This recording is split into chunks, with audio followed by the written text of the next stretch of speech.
Hello friends, I am going to bury some compost that's in this bucket. It's all kitchen waste, including some rice, which is a little iffy to put in compost because it has so much oil in it when it gets cooked, but I've not had any problems. What I do is pit composting, P-I-T. I put it in the ground and let the earthworms do the rest of the work. When I put the soil back on top that I dug out originally, I just put that back on top. I usually put it in upside down so that the weeds go in face down and roots up, and then I just have soil to work with. So I've got my compost, I've got my shovel, and we'll get started. All I'm gonna do is dig a hole.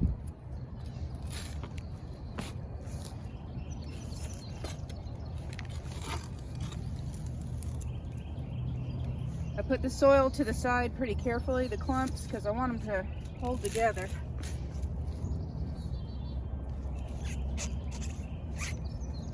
Makes it easier to put them back up on top. Now I can see in here where I had buried some compost before and it's turned into really nice dirt. This is what the native dirt looks like. It's pretty heavy clay. Not as bad as maybe like in Alabama, but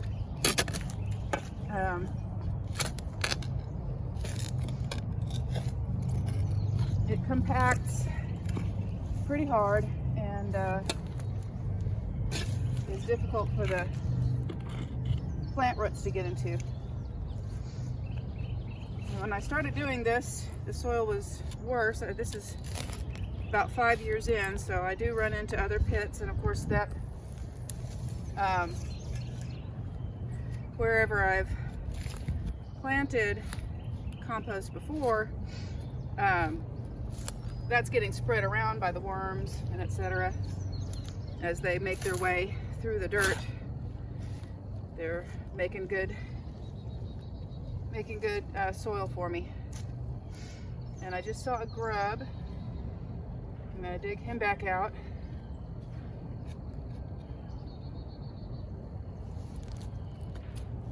There's a little grub. Hopefully the camera can see him. I'm gonna squish him, because beetles are not helpful. That's probably, I think that's a Japanese grub, so I'm gonna squish him. Ugh, ew. Ew. Gross. Alright, now I gotta dig the dirt back out.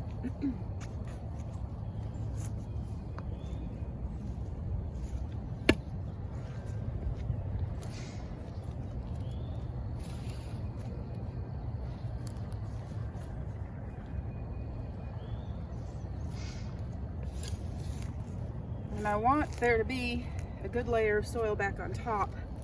So I dig deeper than I probably need to. Well, then you would think you need to, is what I'm trying to say. And of course, dirt clods keep falling back in.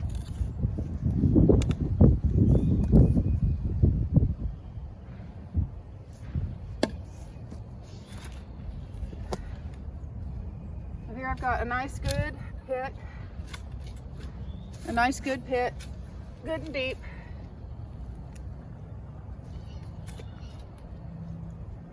And all I do is pour in the stuff.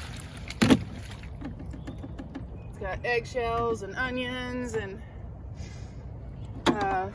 lemon rinds, some avocado pits, some banana peels. And then I just bury it. Here's the big clods from on top that have roots and weeds. I'm gonna put them in head first. See, it goes in upside down. Bonk.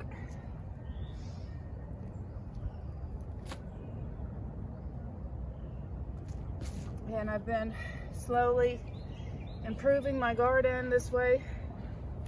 Whew. I have a hard time remembering how long it's been now. If it's 4 or 5 years since I built this garden. I'd feel pretty silly if it was even more than that. Like, not giving myself credit.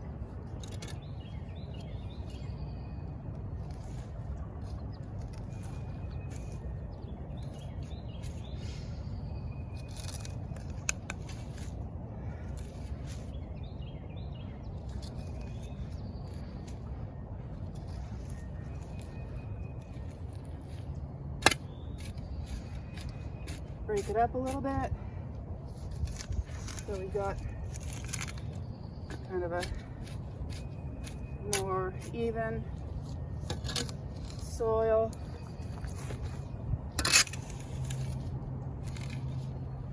Sometimes I'll tamp it down a little bit, but you gotta be careful because there was a lot of water in that bucket. And you don't want to squeeze it back up.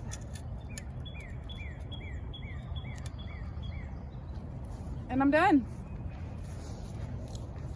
So pit composting works really well for people who,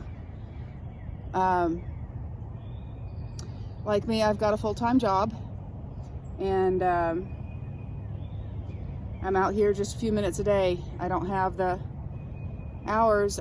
This is not my full-time job, so I don't have the hours to build and layer and keep track of the compost that I'm putting in.